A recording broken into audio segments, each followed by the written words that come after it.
This is my 132nd video on my work with OO gauge. See part 1 of this series for my reasons for getting into OO gauge when I already had a lot invested in working in N gauge, and I didn't really have space available for a large, fully operational OO gauge layout. Also see my lengthy series on my N gauge railway modelling for smaller and more complex scenery and smaller scale trains running. This part is another rolling stock review and running and operating session. And this is quite an exciting one if, like me, you're seriously interested in railway cranes, since in this part I'll be unboxing, operating and running what is, I think, indisputably the best model of a railway breakdown crane ever made in OO gauge and perhaps in any scale.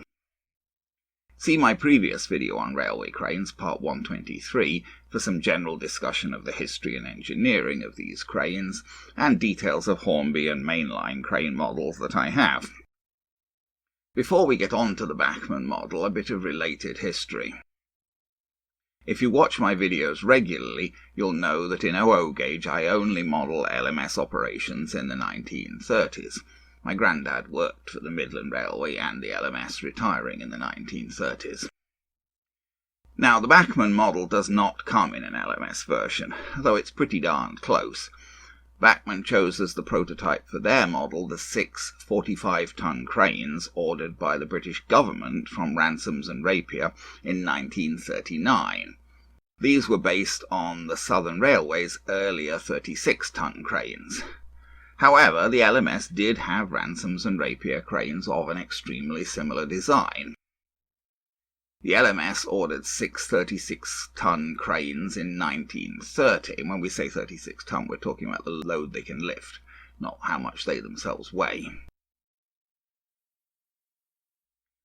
For some reason, this order placed by the LMS in 1930 was spread amongst the 3 main manufacturers of this type of crane: Cowan's Sheldon of Carlisle, Craven Brothers of Manchester, and Ransomes and Rapier of Ipswich. Only one of this batch of cranes was ordered from Ransomes and Rapier. However, that example is preserved and still in operation, albeit somewhat modified from how it was originally delivered. Also, the specification for the 6 cranes ordered by the LMS in 1930 was based on a Ransomes and Rapier crane that the LMS already owned, a 36-ton crane that was built by Ransomes and Rapier for the Midland Railway in 1915, and which became the property of the LMS upon amalgamation in 1923. So, even though the Bachmann model isn't exact for an LMS crane, cranes of design extremely similar to this were certainly operated by the LMS. I ordered the Bachmann model in the GWR grey version, as I thought this would be the closest to how an LMS crane would have appeared in the 1930s. Here's an old picture of an LMS crane. I don't know whether this particular crane was made by Ransomes and Rapier, but it certainly looks quite similar to the Bachmann model. Here's another old picture of an LMS crane at work re-railing what appears to be a Ginty tank locomotive. Again, the crane type is very similar. This picture is actually of the Ransomes and Rapier crane that the LMS ordered in 1930, which was delivered in 1931. This picture shows that crane as originally delivered. Unfortunately, colour pictures are not available from this period, and I don't really know how the crane was painted. This is that same crane after long service with the LMS and with British Railways, and some modifications along the way, now in preservation on the Nene Valley Railway near Peterborough. Here is that crane originally delivered to the LMS by Ransomes and Rapier in 1931, at work on the Nene Valley Railway. Note in this picture how the propping girders have been extended and how blocks of wood have been jammed under the ends to prop them up and stabilize the crane. As seen in this picture, the propping girders can be jacked out from the side of the crane via a ratchet mechanism, and they have screw jacks on their ends. Neither of these features was present when the crane was first delivered. It did have propping girders, in fact it actually had 3 on each side when delivered, but they had to be manually pulled out from the side of the crane, and there were no jacks on the ends of the beams. They were simply propped up by jamming blocks of wood under them. Here's that same crane on the Nene Valley Railway, configured for moving. The jib is lowered onto the jib wagon with the hook laid down behind it. The roof is closed, the chimney is folded down. And if the crane was actually to be moved on the tracks, the connections between the load-relieving bogies and the main crane wagon would be jacked up to transfer weight from the axles of the main crane to the axles of the relieving bogies. The axle load of the crane, unrelieved, was 20 tons per axle. With the bogies properly adjusted to provide maximum load relief, the load across the main wagon and the bogies was 13 tons per axle. The purpose of this, of course, was to allow the crane to be taken to places on the rail network where the higher axle loading couldn't be permitted. Here's another view of the crane at Nene Valley. Here the jib is fully lowered, but the propping girders are extended, although the nearest one doesn't appear to be supported, and the crane is under steam. You can see it coming from the chimney at the top. This crane could actually move on the rails under its own power, but only at about 1 mile per hour. This motion was intended to assist in operations, not to actually move the crane from location to location. Here's a final shot of the crane working at Nene Valley. The propping girders are supported here. Note that the cab roof is raised, as it normally would be when the cab was operating, and the operator can actually be seen here looking out from under the raised roof. Now, as I say, this crane is not the prototype used for the Bachmann model, but it's pretty darned close, and this one actually was an LMS crane when it was originally built and delivered. Here's my Bachmann model as it arrived, after removal from the shipping packaging, obviously. I bought this from Hatton's. It's a pretty expensive model, costing something like 5 times as much as you'd pay for the basic Hornby large breakdown crane. But there's really no comparison. The Hornby model, which you can see in my video part 123, is quite nice in its way, but it's a very approximate model of the real thing, intended more as a working toy than as an accurate replica. The Bachmann model, on the other hand, truly is, to a considerable degree, an accurate scale model, albeit that 1 or 2 concessions still had to be made in order for the model to be able to operate. But we'll look at the details as we go along, so you'll be able to judge for yourself. I believe that I got a good deal on this model. Bachmann's recommended retail price is £249.95, so £250 basically. Hatton's currently have it listed at £212.46. Since I was purchasing from Canada, my purchase was exempt from VAT. On the other hand, I had to pay shipping to Canada. The net result of this was that I paid Hatton's £194.18 for the model with shipping. I then had to pay another $24 and change to Canada Post in the way of tax at import. So the model ended up costing me about £210 overall, about $340 Canadian, with delivery and tax. Certainly not cheap, but not unreasonable when you look at the engineering that's gone into this model. Here's the end of the box showing the exact version that I got. As I say, I went with the GWR grey version, for some reason called black here, though it's not black, it's certainly grey, since I thought it would fit in best with my 1930s LMS prototype. The model was also made available in Southern Railways grey and in 2 British Railways versions, one black, one red. Here's the back of the box with Bachmann's information on the prototype history, which of course you can read if you pause. Here's the model with the cardboard slipcover removed. The parts are trapped between 2 layers of transparent packaging, which kept them well protected against shock, although it did turn out that all of the shaking about during shipping had some unfortunate effects on my model. Here I've removed the crane in its transparent packaging from the box. To be honest, I was a bit unclear how to unpack the model. I really wanted to be careful with it, as obviously it could be somewhat fragile and vulnerable to any bad handling. I decided to review the paperwork before proceeding further with the model. That was easier said than done, as I couldn't get the owner's information pamphlet out of the box.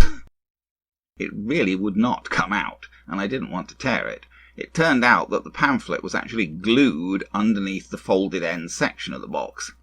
I was eventually able to extract it without damage by unfolding that end section of the box and then gently peeling off the pamphlet from the glue. I scanned the pamphlet rather than photographing it, as it's quite detailed and extensive. Note that on this first page it is recommended that the crane model only be run on third radius curves or greater. Specifically, the model is unlikely to handle second radius reverse curves or points without derailing. This page also gives the running order for the parts of the crane and stresses that the jib should be lowered fully onto the jib wagon when running the crane in a train. As is often the case, some of the buffer beam details can only be fitted if the NEM couplings are not to be used. Here are the next 2 pages of the document, mainly dealing with how to raise and lower the hook and jib. There'll be lots more on that later in the video. Here are the next 2 pages. At top left are details of the posable parts, the pivoting chimney, shown here rather longer than it actually is on the model, the lifting cab roof, the step, and the propping girders. Under that is a section on the quite extensive etched plates that come with the model. Definitely a nice premium feature. I've looked at these and they seem to be very well done, but I haven't made any attempt to fit them. The section at top right clarifies the spring that is fitted to maintain tension in the jib rigging. Although a compromise to accuracy, this is clearly a good idea. It's a pity some way couldn't have been devised to maintain tension in the hook rigging, as I had some real problems with that, as we'll see in a bit. Not that I actually have a suggestion as to how tension could have been maintained other than perhaps by making the hook itself heavier, maybe putting lead in it or something. The rest of the instructions deal with re-rigging the crane should you need to do that. Here are the rest of the re-rigging instructions on the next 2 pages.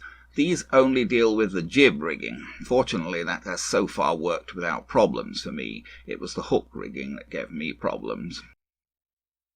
Now back to the model itself, seen here with the top layer of transparent packaging removed. I didn't realize it at the time, but you can already see in this picture that the hook rigging is messed up. It has developed slack and come off its spool at the near end, wrapping itself round the axle of the spool. If I'd noticed at this point, maybe the problem would have been easier to resolve. As it was, I didn't recognize that problem until later, and I had a devil of a time fixing it. Details in a bit. Here you can see the detail pack, and under that the etched plates. In many cases I won't open detail packs, at least initially, but I had no choice here as I needed to get out the tool for operating the jib and the hook, the thing with the knob at bottom left here. Here's the side of the main crane still resting in its packaging. I could kick myself for missing that problem with the hook rigging, which again can be seen clearly here.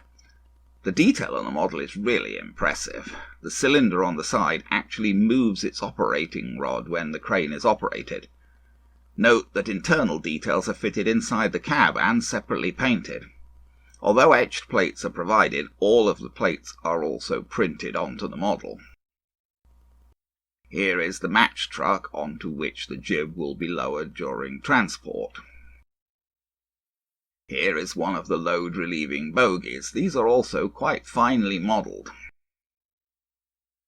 Here's the other load-relieving bogie. Note the controls and the load indicator. There are removable covers on the back of the crane to provide access to the controls for raising and lowering the jib and hook. Both of these covers had fallen off when my model arrived, but they were still safe in the packaging. They're attached magnetically. The 2 covers are not the same, as the lower left one has a little ear on it that must be fitted into the slot on the crane. Is this supposed to actually model something on the real crane? I honestly don't know. But I think it must be, as it certainly isn't helpful for working with these covers. In fact, it's a flaming nuisance, as it's really tricky to get the cover to go on with that little ear in the slot properly. These covers are also the sort of thing that is very likely to get lost. I realized that the hook rigging had come off its pulley at the top, and I put it back on. Unfortunately, I failed to recognize the problems at the other end of the hook rigging at this point. Here's a clearer view of those covers and their holes. The cover at right is for the hole at left, with a little extra cutout. Here's the detail bag with its corner cut off so that I can get the operating tool out. I left the rest of the detail parts alone for now. Here's the operating tool. It has a magnet on the back of the knob to help with getting the magnetic covers on and off. This works up to a point. It's quite handy for putting the covers on. Doesn't really work too well for removing them, as the magnetism doesn't seem to be strong enough, and I found that generally I needed to pry the edges of the covers to help. Here are the two covers in place. I'm not clear what they would be modelling, and why there's a little ear on the left-hand one. Next, I tried to rail up the parts of the crane on my little test track. The match truck connected to the bogie using regular tension lock couplings, but the bogies connect to the main crane using a special joining mechanism to simulate how the real bogies were joined and could jack up the main crane taking load. It's quite tricky joining those bogies to the main crane. You can't just push them into place. You basically need to have the end of the crane lifted up from the track, then you hook the pins sticking down from the bottom of the lower bogie plate over the rail at the bottom of the crane, and then pivot the upper bogie plate under the upper crane plate. Here I've managed to join up the right-hand bogie, but not yet the left-hand one. Here's that left bogie now joined. Hopefully you can see here how the upper plate on the bogie fits under the upper plate on the crane. Then the pin on the lower plate of the bogie is hooked into the lower plate on the crane, providing the actual join that allows one piece of rolling stock to pull the other. Here's the join of the other bogie. You can also see here one of the informational plates, and the end of the rear propping girder, seen here in the retracted position. At top left is one of the operating wheels with its crank pin. And here's the match truck coupled on the other side of that relieving bogie. This is how the tool is supposed to be used to remove the covers, but as I say, it didn't work really well for me, and I found that I had to use something to pry the edge of the cover to get it off actually. With the covers off, the end of the tool can be inserted. When it's fitted into position, turning the tool clockwise will raise and anti-clockwise will lower. This upper right hole is for operating the jib. The lower left hole operates the hook, if you're lucky. More on that later. I used the tool to lower the jib, and eventually got it right down to rest on the support in the jib wagon, with the hook folded behind the end of the jib. In real life, getting the hook properly laid down in position on the jib wagon was quite tricky, and one or two men would sort of mount the jib wagon and maneuver the hook into position as the jib was lowered. Now all parts of the crane were railed together as if ready for transport. I hooked up a Hornby Ginty locomotive to try pulling and propelling the crane on my little test track.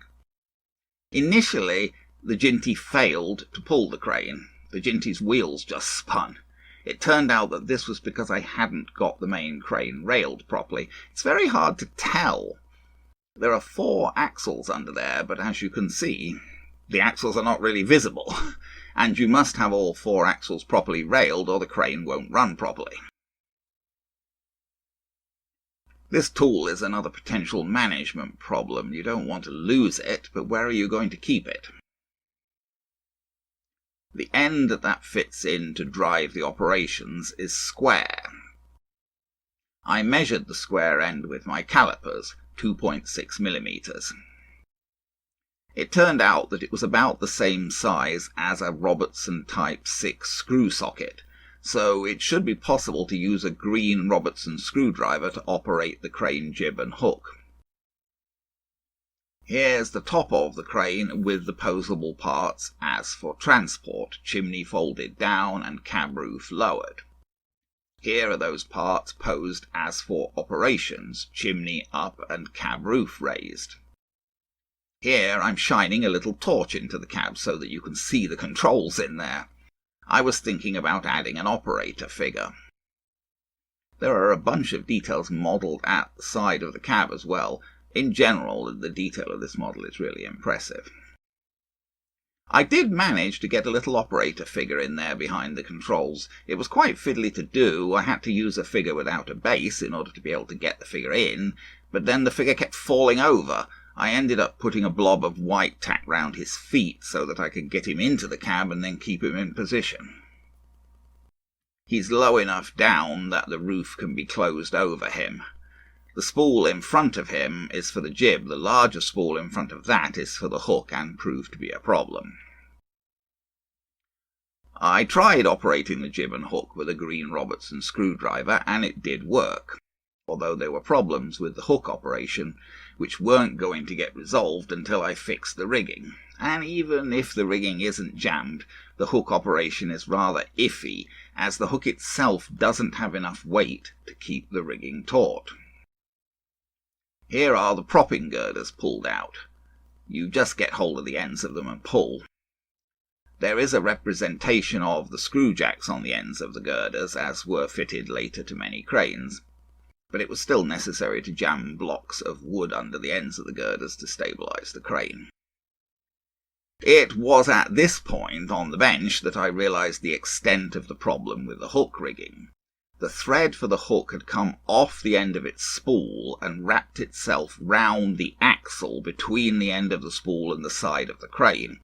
I tried and tried, but I could not untangle it. It was drawn in there tight. The only way I could fix the problem was to cut the thread. Then I was able to untangle the end from where it was wrapped round the axle, although even with the thread cut it was hard to get off the axle. I had to really pick at it with the end of a needle. Once I got the thread untangled, I heated the two ends with matches to melt them a bit, as they were tending to come unbraided. It's nylon thread. And then I glued the two ends together with CA. But the first time I glued the two ends together, I had the thread going to the hook on the outside of the jib when it should have been on the inside, so I had to use CA uncure to undo my joining of the thread ends. Then I passed the thread inside the jib and rejoined the ends. Actually, this was still wrong. I think the thread was intended to go over the first two cross pieces and then under the third one and into the inside of the jib, whereas you can see I just threaded it right under the first cross piece. But I don't think this made a lot of difference, and it looked more or less okay. With the thread rejoined, I was able to raise and lower the hook. Raising the hook is fine, but lowering it is always a problem, as the hook doesn't have enough weight to pull itself down, given that the thread has to go round 3 pulleys to do that. So when you lower the hook, you need to constantly manually pull it down, or the rigging will go slack and it will probably tangle up again. Obviously my join in the hook rigging didn't help, but the join actually wound onto the spool okay when raising the hook, and when lowering the hook the join never reached the pulley at the end. So it seemed possible to get away with it, other than that the join itself is visible. I suppose I could just bite the bullet and try to completely re-rig the hook, but then I'd have to find matching thread, as I really don't want to re-rig the jib when it isn't needed. I think I'll just leave it as it is for now. Here's the crane with pieces of thick card inserted under the ends of the propping girders to support it in operation, simulating what would actually be done with blocks of wood. You can just see my little operator there in the cab as well. I tried the crane lifting the specially lightened wagon that I fixed up for lifting with my other cranes. There's the operator in the cab, though you can barely see him. The crane was able to lift this wagon, which has had its metal weight plate and couplings removed. In order to actually operate the jib and hook, the tool must be inserted into the back of the crane. I railed the crane up again on the test track, then I slid the whole thing onto a long railing wedge and railed it on my Hornby layout for a try at really running it. I put it onto the outer loop, which is made with third radius curves, in view of the recommendations in the owner's information. The detail on the model is impressive. When lowered, the jib rests on that support in the jib wagon, and that support actually runs from side to side on little rollers, which you can see here. You can also see more clearly here how I've got the hook rigging wrong after I repaired it. Instead of going under that first crosspiece as seen here, the thread from the hook should go over the first two crosspieces and then into the inside of the jib. Here you can see better all of the detail on the side of the crane. That sort of detail would be impressive on any model. I mean, it's more than you get on most locomotives. And many of the operating parts actually do operate when you raise and lower the hook and the jib. Wheels rotate and cylinders pump. It's unfortunate that this can only happen when you've got a tool inserted into the back of the crane. Here's the load-relieving bogie between the main crane and the jib wagon. You can see the controls on the load-relieving bogie and the modelling of the jack mechanism. Here's the end of the jib resting on the jib wagon seen from the other side. Note the non-slip texturing on the floor beside the toolboxes. Actually, those boxes would also contain things like chains to be used for hooking up loads. Here's another view of the crane side. As noted, if you wish, you can fit etched plates over all of those informational things, although it looks as though some of them could be quite tricky to fit. I don't think I'm going to do it. The printing looks pretty good. Under the middle plate there is the folding step in its folded up position. Here's the back relieving bogie with its controls and its load indicating gauge. I'm not sure why the gauge says front and rear. I would have expected it to indicate the weight of load taken by the jack. And here's a final view of the crane on the tracks ready for movement. I guess I've slackened off the jib rigging just a little too much. Easily done, as the jib must be lowered fully onto its support on the jib wagon. Now let's see some running and operating video. Well, not at all surprisingly, this Ransomes Rapier crane from Bachmann is not an easy piece of rolling stock to run. You know, it's long, and it's got, going around curves is going to be tricky. Now, it tries to go around curves basically the same way the big Hornby cranes do. The jib is supposed to stay resting on the jib truck, held by, it's hard to see, but there's little flanges, or whatever you want to call them, little bits that stick up either side of the jib. This one's more sophisticated in that the jib holder there actually moves from side to side on little rollers. But the idea is that it can move side to side a bit, but mainly it's mostly held in the middle of the jib truck there. Also, you can see even if it got out of the little flanges, it would hit the toolbox. So the idea is, supposedly, the jib is not going to come off the jib truck. The idea is that the body of the crane is going to rotate, as it is here, when the whole thing goes round the corner. They say, well, they equivocate a bit. They say to run it on third radius curves because it will sort of go around second radius curves, but not if they're one way and then the other way, and it probably won't go over second radius points, they say. And I believe them. I haven't tried. It's on solely third radius curves here. It's on my outer circuit, so we're just going to try and take it round third radius curves, and we hope it will work, and we'll try and take it round fairly slowly. Give it a chance to it's behind the Hornby Ginty. I wondered whether I should use a bigger engine for it, but I think it can run okay behind the Hornby Ginty. Now, over the level crossing. Now you'll see, I worry a bit as it starts to go, see, that shouldn't happen. We got a problem there. See, I think the problem is, this should not happen. See, that's going to derail the jib truck if that happens. We need the jib. I think part of the problem is that the body doesn't rotate as freely as it might do. And if the body can't rotate as it goes into a corner, then it's going to basically pull the jib to one side and probably derail the jib truck, which it was going to do there. If I'd kept going, it would have just derailed the jib truck. Let's see if we can take it round again.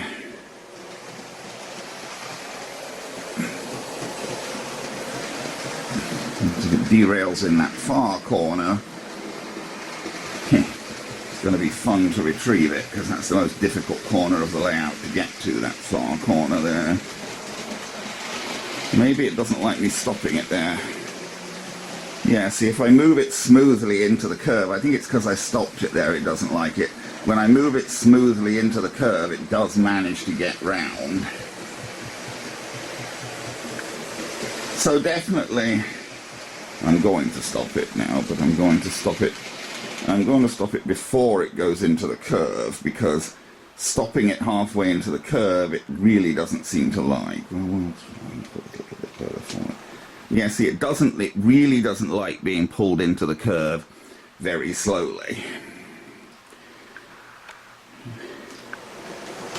If you pull it into the curve too slowly, the body doesn't rotate, and then the jib tends to push to one side and derail the jib truck.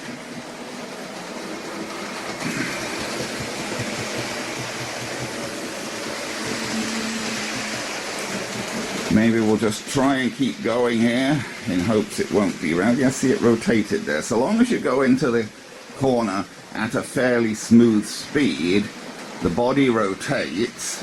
Famous last words, but it does seem to. Yeah, the body rotates and it gets round the curve. Okay, well, that's, I think, all you're going to get as a running session for now with this one. What I will try and do, I suppose, is bravely I will try and set it up to operate and see if I can show it actually lifting something on the layout. Well, if you watched any of my previous videos on cranes, you'll know that this process is incredibly difficult, even with the much simpler Hornby cranes, so how much chance there is I'm going to actually succeed here, I don't know. I've turned the crane round, basically because if I had him going the other way, that signal was just going to get in the way of the jib, so it wasn't really going to work. I wasn't going to be able to turn the jib because it was going to hit the signal. So I've turned him round so the jib's facing this way. I've pulled out his jacks, and I've balked them underneath with pieces of stuff, which is quite realistic. They would have actually used pieces of timber and whatever underneath to support the jacks. And I've got my little tool here. I've put the chimney up and raised the roof, and I've taken the covers off the back.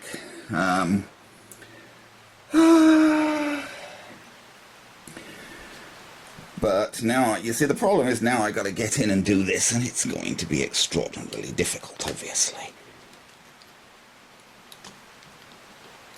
I'm trying to raise the jib here.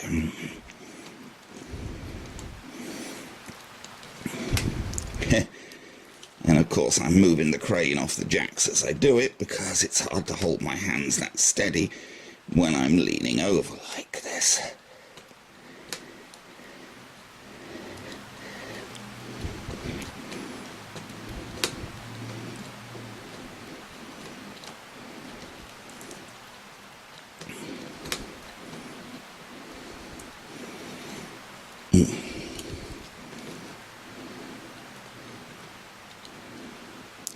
I'm pulling the hook down to tighten its wires, because it's a big problem that the cables to the hook tend to go slack, which is not good.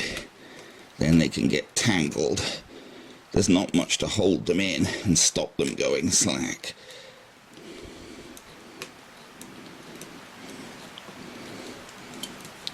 Whoops.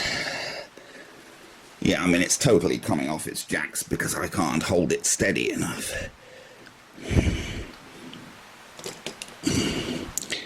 Now, I want, because I can't see where the hole is because it's on the other side of the crane.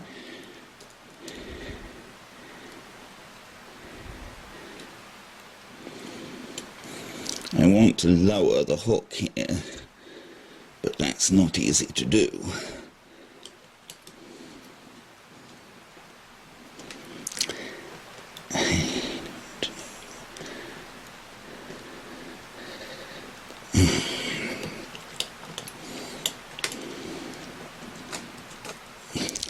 I don't know, it's just not working. The hook is not lowering. I think I'm going to have to turn the camera off to see if I can fix the problem with the hook. I don't understand what's going on with the hook here. The problem is, you can't basically make the hook go down, because the hook itself doesn't have enough weight to pull the cord through all this complicated business of pulleys on the hook. So when you slacken off the hook, you just, it slackens it off from the spool, but then you just get loose thread here unless you pull it out, which is hard to do. And then it'll tangle. That's what happened before. It comes, you get all sorts of loose thread and it tangles itself. So, anyway, I've also now moved the bogies and everything out of the way, which was quite often done. Not always, but it was quite often done when operating these cranes, that the bogies would be moved out of the way when operating. So, is there any way I'm actually going to be able to pick this thing up? Optimistic, eh? Well now, see, I'm going to need to pull the hook up a bit. You can generally pull the hook up because you're pulling. What you can't do is lower it down.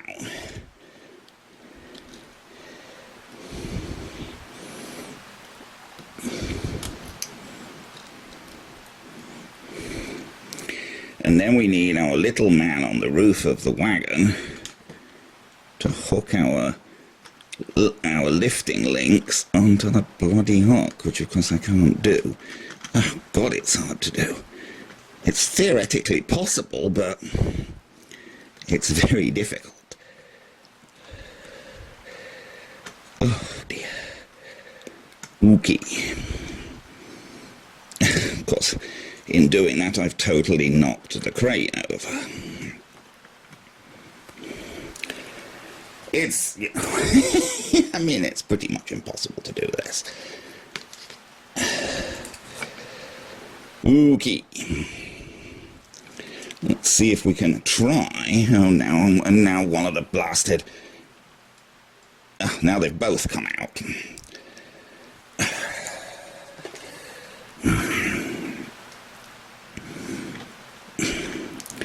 You need a crew of little men to do this, is the problem.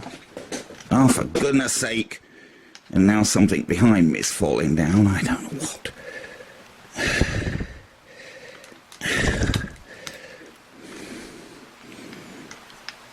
Oh, do come on. Oh, it's just impossible to do this, really, it is. I'm sorry, this is probably boring as well for you, but I'm trying to do this. Okay. Blimey. Oh, no, and it's come off again, you see. Well, now I'm pulling it up on one side because I've only got one side of the thing hooked. There is a spreader you can attach, though I don't know whether that would do any good. Oh, I don't know. Oh, come on, you bloody thing. It's... I don't know. It is a devil to do this. I also think the hook gears... No, it's moving.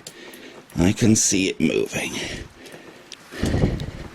And so long as you're tightening the hook with a bit of luck... Ooh, I'm impressed that even the piston pumps in and out as you do that. Whoa. Well, I don't know. I don't even know. I'm probably getting in the way. I don't even know how much of this you can see. It's a mess. Certainly this way of using a stack of things to support the jacks is just not working. Whoa. But if I don't have something supporting the jack, then he's falling over, so they do matter. I had to put this stack of stuff under the jack there, else the whole thing was going to fall over.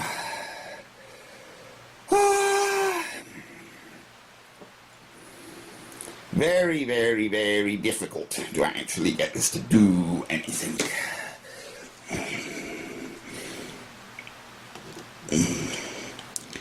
I'm going to try now to lower the jib.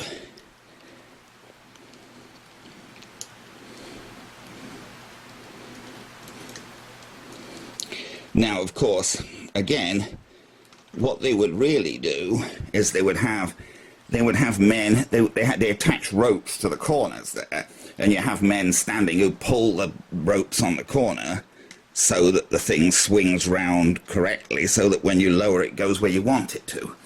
Because it will tend to do in real life exactly what that was doing, twist around.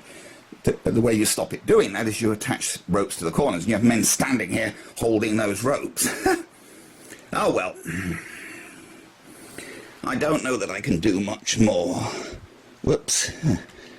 Because when I press down on the thing, it lifts up again, because yeah, now it's free, because it and of course it's totally wandered off the rails here. But well, that's about it. That's about all I can do.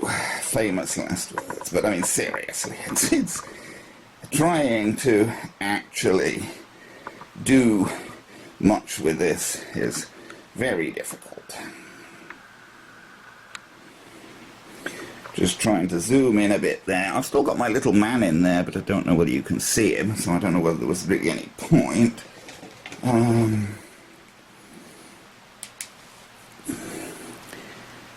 you see my little man in there?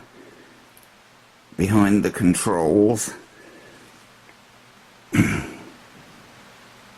He is there, I can see him, but I don't know whether you can. So I don't know whether there was any point. But anyway, I think that's about all we're going to do for now, really.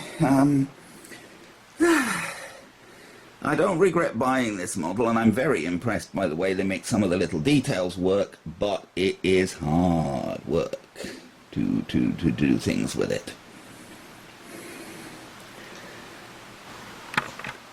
Okay, just one more little bit of video. Now I've got it railed up, I've got all its bits joined back up, and it's going the opposite way. It's running jib first now. When we were running it before, we were running it cab first.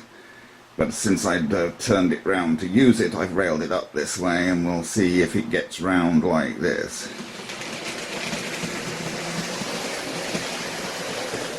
Going round the bends is always tricky for it, because it's got to, well, that jib has got to stay where it is. It's supposed to be on the jib truck so that the body can bend round. The detail on this thing is impressive. It really is. I mean, it's well, you'll see it better in the still pictures, I imagine, but it's really impressive the way the gears work, and even the little piston there, when you turn the wheel to do the little pistons actually move. It's extremely detailed, and it's got, you know, controls in the cab. It's an impressive model, there's no doubt about that, to look at. Actually operating it is pretty darn stressful though. And you're probably not even going to run it all that much as a piece of rolling stock, although you can run it. As you've seen, it's gone round several times now, but there's no doubt it's the most impressive model of a 00 gauge model of a railway crane that's ever been available.